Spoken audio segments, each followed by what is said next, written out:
Ok, para el problema número 1 del taller sumativo 3 del grupo número 7 tenemos que nos piden que encontremos el polinomio de Taylor de primer orden. Sabemos que el teorema de Taylor de primer orden está compuesta por la función evaluada en un punto más la jacobiana multiplicada por un x menos un x sub 0. Ya. Al inicio nos mencionan que la función es igual al determinante de A, B, C y D, una matriz de 2 por 2. Y esto también será igual A por D menos B por C. Eso es muy importante para la resolución. Ya. Sabemos que nuestro punto inicial es este. Uy, nuestro punto inicial es este, ¿verdad? Y en el teorema de Taylor nos mencionan que la función debe ser evaluada en x sub 0. Este es nuestro x sub 0 y acá vendría a ser nuestra función en la que vamos a evaluar, ¿verdad? Simplemente reemplazamos, antes de eso, verificamos cuáles son los valores de A, B, C y D. Una vez sabiendo eso, podemos reemplazar. Eh, Multiplicamos y obtenemos esta parte del teorema de Taylor, la función evaluada en ese punto. Ahora, para la jacobiana, nosotros necesitamos, o bueno, en este caso, sabemos que la jacobiana está compuesta por o es la derivada de cada componente que tiene la función. En este caso tenemos A, B, C y D, ¿ya? Si nosotros hacemos la derivada de cada uno de esos componentes, obtenemos pues claramente la jacobiana.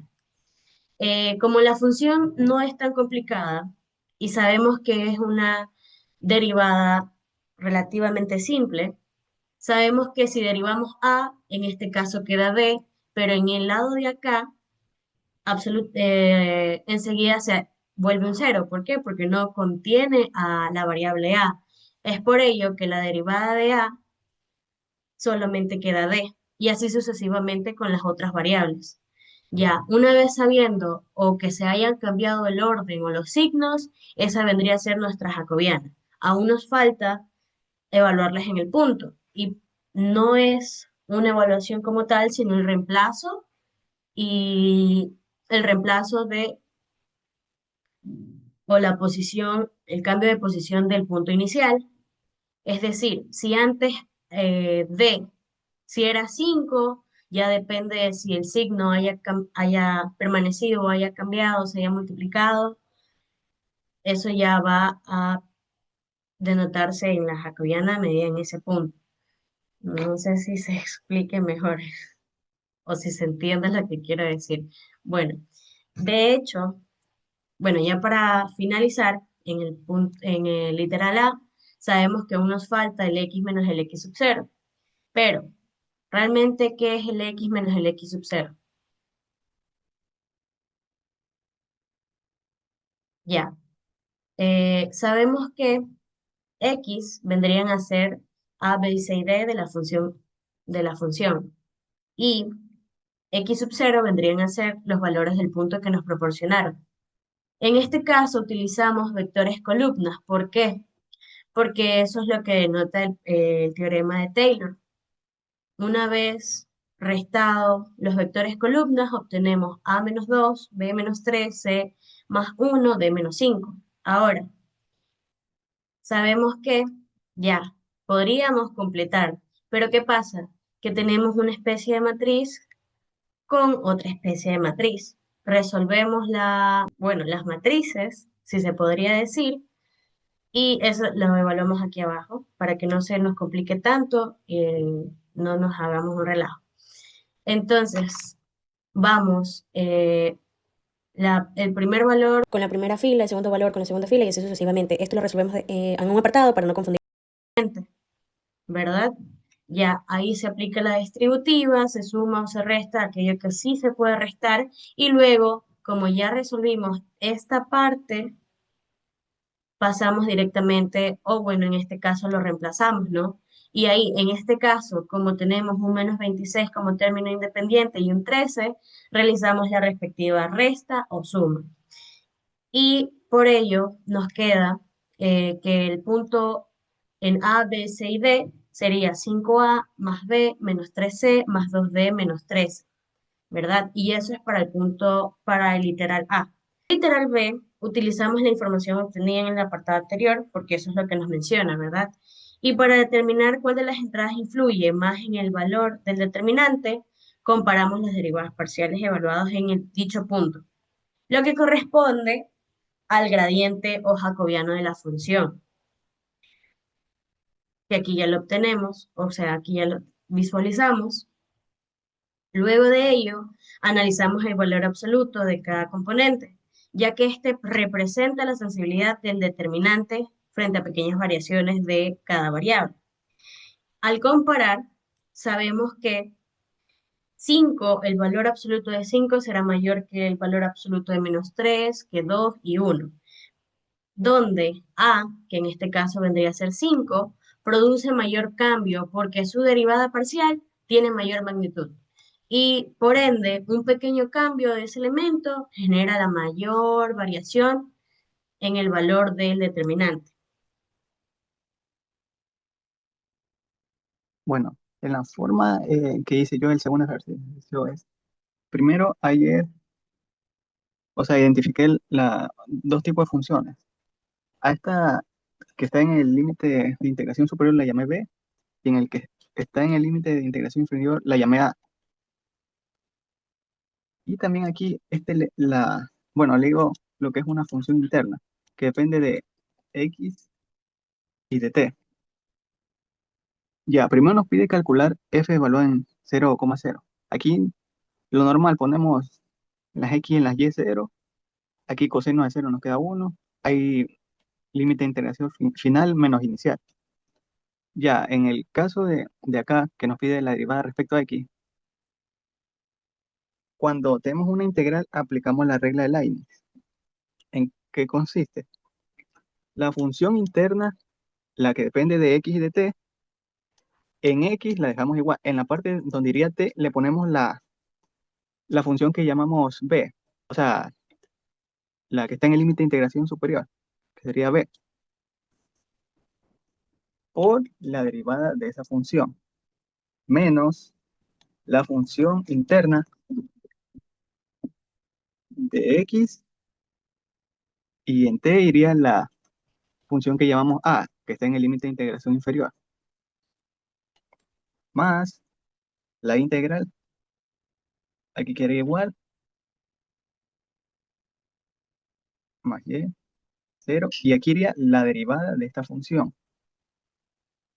Sería la derivada de F respecto a la variable que queremos encontrar, respecto a T, respecto a X. Ya, a ver.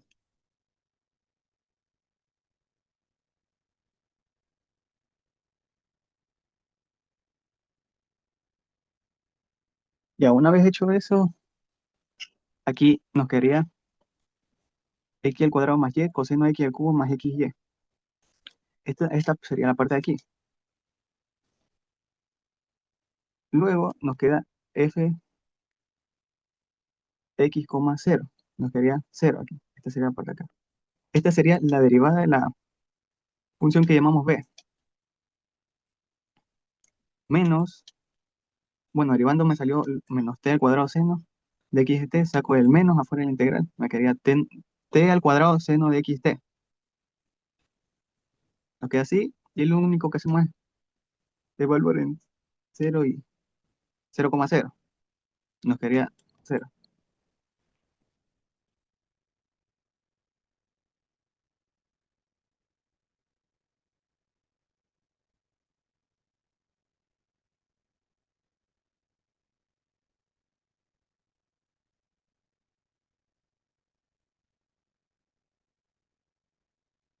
Ya lo mismo hice aquí, pero con respecto a Y.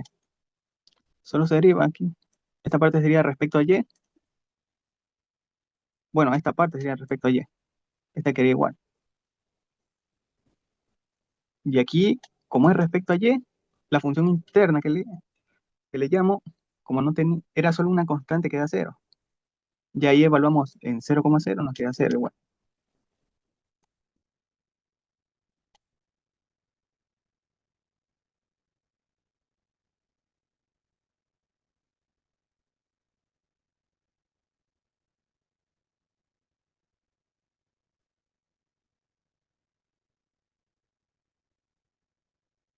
Ya en el literal B nos pide encontrar las derivadas de segundo orden, la que es respecto a XX, respecto a YY, XY, YX, sería. Ya, aquí queremos encontrarla respecto a X dos veces. Para eso usamos la derivada respecto a X que hallamos en el literal anterior. Y aquí lo que yo hice es separarlo por, se podría decir, partes. Esta parte A y esta parte B. Y derivar esas partes respecto a X de nuevo. Ya derivando, regla del producto de la derivación respecto a X nos quedaría así. Luego esta parte la evaluamos en 0,0. Nos quedaría 0. Ya en la parte B, lo que es, aplicamos la regla de Leibniz. Como es una integral, queremos derivar una integral, aplicamos la regla de Leibniz. Y aquí está. Esta sería f, respecto al límite de integración superior, que sería b, por la derivada de b respecto a x, menos f evaluado en x, a sería 0, por la derivada de a, una constante 0, más la integral de x al cuadrado más y 0, y la derivada de esto. Nos quedaría t al cubo coseno de x, t.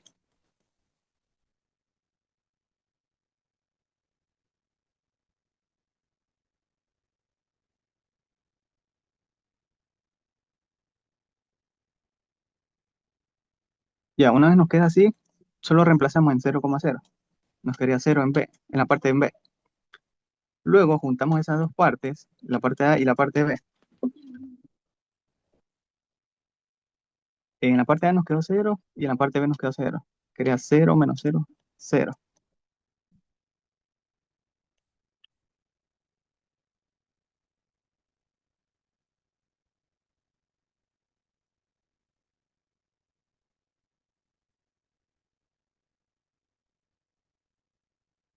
Lo mismo haríamos en la parte de y x. Primero usamos la derivada respecto a x. Ya la separamos por partes, la parte A y la parte B. Ya, una vez tenemos la parte de x, la derivamos de nuevo. O sea, la parte A que ya estaba derivada respecto a x, la derivamos respecto a y. Nos quedaría así. Ahí solo la evaluamos en 0,0. Nos quedaría 0. Ya, la parte B, como es una integral, la regla de la y aplicamos, nos queda 0. Ahí juntamos todas esas dos partes, nos queda 0. Así en todas las derivadas restantes, ¿no? Hacemos.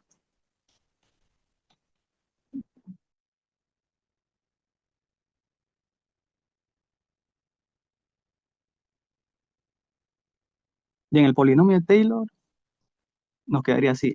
F evaluado en 0,0, que esto ya encontramos que nos queda 0. La derivada de la función respecto a x en 0,0 nos queda 0. Y esto nos queda 0. Más un medio de la derivada respecto a x dos veces. Por x al cuadrado más 2 f de x y. Ya, nos queda así. Ahí utilizamos la respuesta que sacamos en los literales anteriores. Nos queda un medio y al cuadrado. Un medio de y al cuadrado. De eso lo reemplazamos en y esta parte. Nos queda 1/50.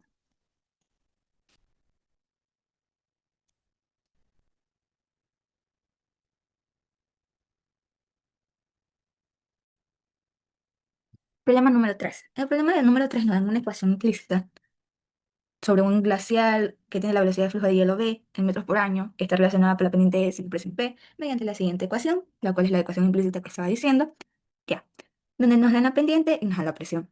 En literal A nos dice que verifiquemos que en el punto X y B, que es igual a ser el punto 0,11, se satisface la ecuación. y demostrar que existe una vecindad de 0,1 donde la ecuación define a b como una función de clase C1. Ya, lo primero que hice fue reemplazar en la ecuación S y B.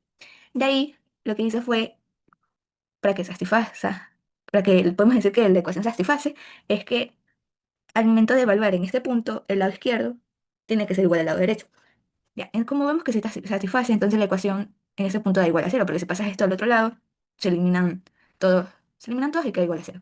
Ya, ahora hacemos la función respecto a b, o sea, la derivada de la función respecto a b.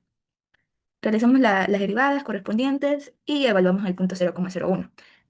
Como la derivada parcial respecto a b es distinta de cero por el teorema de la función implícita, podemos concluir que existe una función b en una vecindad del punto 0,1.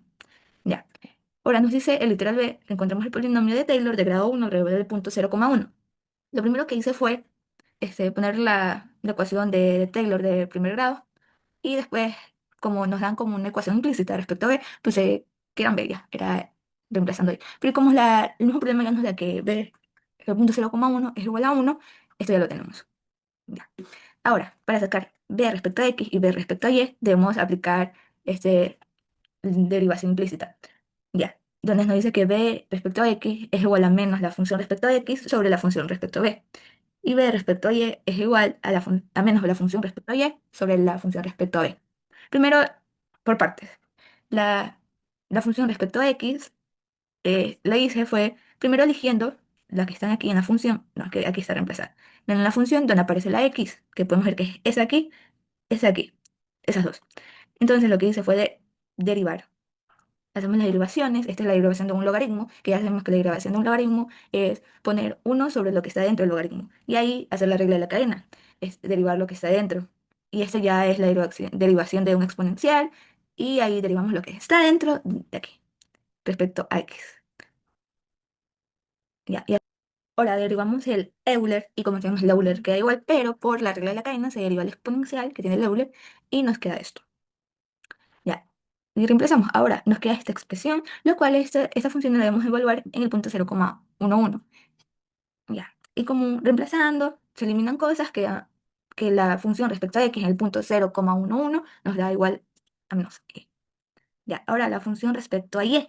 Hacemos lo mismo, solo que ahora escogemos las ecuaciones donde solo sale la y. Eso dice para que no se haga tanto relajo y se pueda hacer más tranquilo. Ya.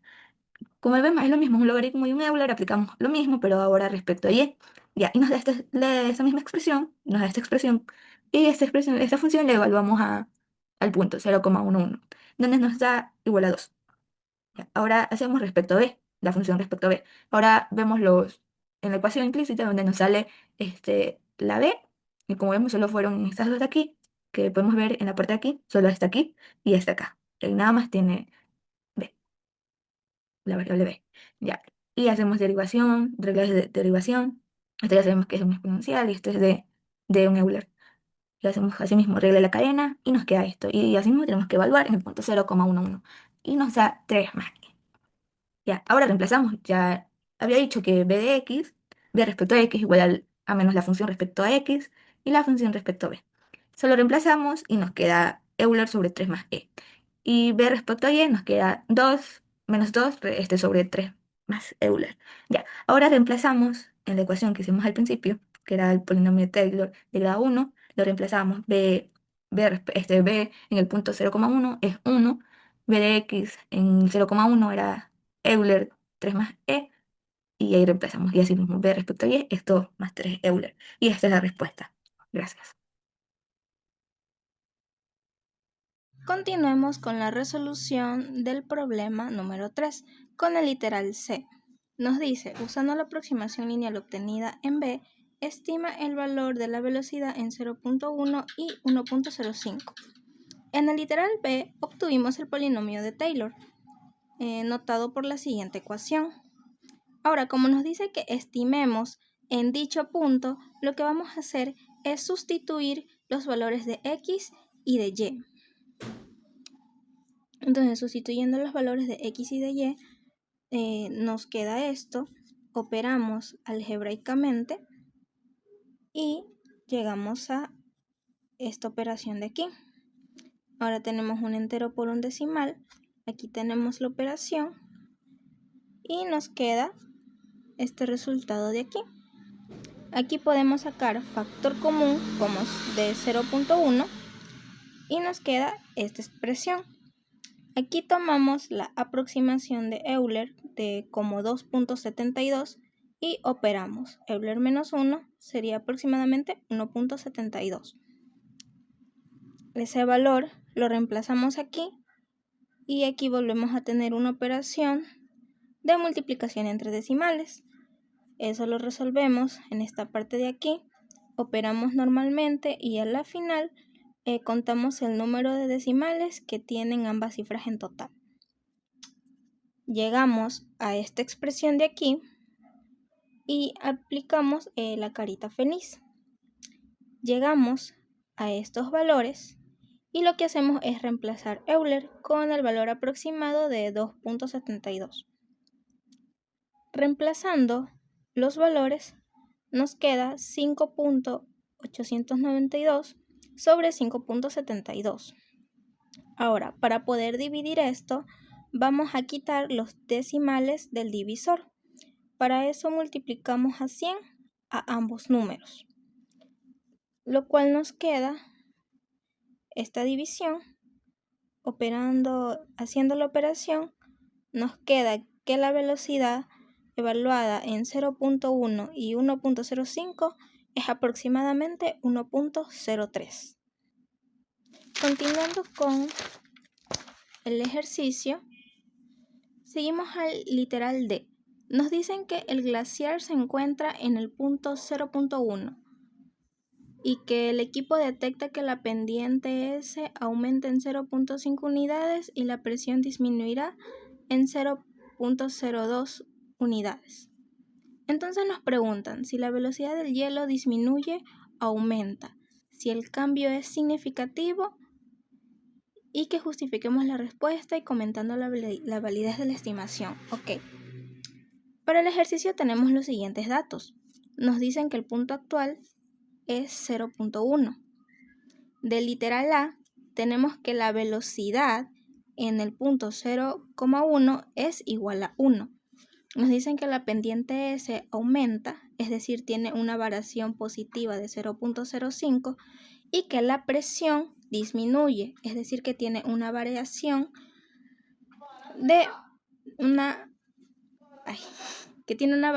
negativa de 0.02. Ahora,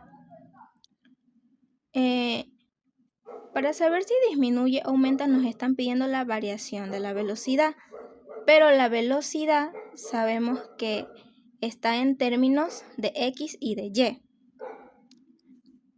Y no tenemos la variación no tenemos específicamente la variación ahí, no nos las están dando, pero lo que sí nos están dando es la variación de S y de P, y sabemos que S y P dependen de X y de Y, entonces podemos operar estos dos para poder sacar la variación de X y de Y, lo cual vamos a necesitar para poder calcular la variación de la velocidad.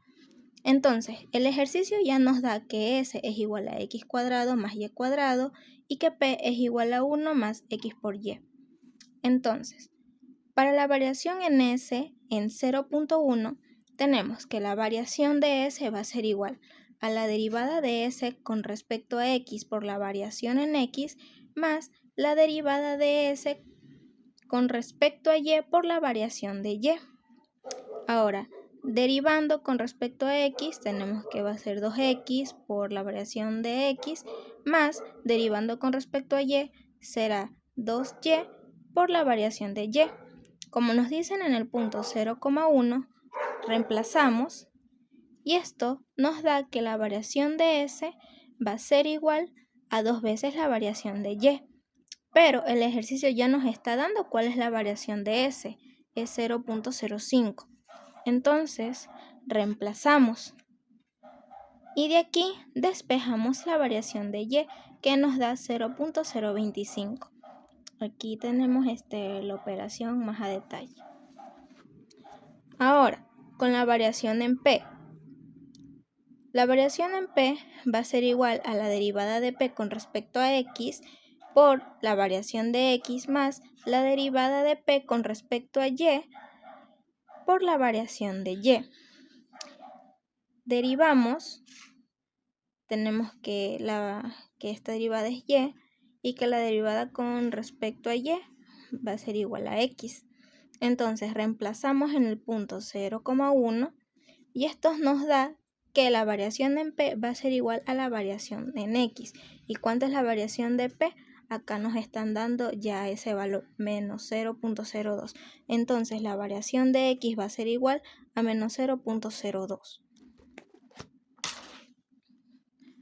Ahora, con estos datos ya podemos determinar cuál va a ser el cambio de la velocidad. Ahora, del literal b, volvemos al literal b. Ya nos están dando el plano tangente, que es el polinomio de Taylor de grado 1. Ya, tenemos esta expresión. Pero para hallar las derivadas con respecto a x y a y de la velocidad, podemos hacer una comparativa con la definición del polinomio de Taylor de grado 1, teniendo la siguiente expresión. Si comparamos la definición con del plano tangente que hallamos en el literal b, ya podemos deducir los valores de b con respecto a x y de b con respecto a y, que son los valores que están acompañando a x y a y menos 1, tal como nos muestra aquí, sus respectivas derivadas. Entonces con eso ya tenemos que la derivada de la velocidad con respecto a x en el punto 0,1 va a ser Euler sobre 3 más Euler y la derivada de la velocidad con respecto a y en el punto 0,1 va a ser menos 2 sobre 3 más Euler. Entonces, para calcular la variación de la velocidad, tenemos que la variación va a ser igual a la derivada de la velocidad con respecto a x por la variación de x más la derivada de la velocidad con respecto a y por la variación de y. Como ya tenemos estas derivadas y también hallamos ya la variación de x y y, lo que vamos a hacer es reemplazar. Y también tomando la aproximación de Euler igual a 2.72. Entonces, reemplazando los valores, llegamos a esta expresión. Evaluando, nos queda de esta manera. Ahora, resolviendo la división, para anular el decimal en el divisor, multiplicamos ambos valores por 100 y hacemos la respectiva división, llegando a este valor. Asimismo, de este lado, multiplicamos a 100 a ambos para poder quitar el decimal. Llegamos a esta operación y aquí el valor. Entonces, ya con dichos valores, reemplazamos. Haciendo la operación algebraica, llegamos a estos valores y nos da que la variación de la velocidad es igual a menos 0.0179. ¿Esto qué nos quiere decir? Que como la variación es negativa, la velocidad va a disminuir.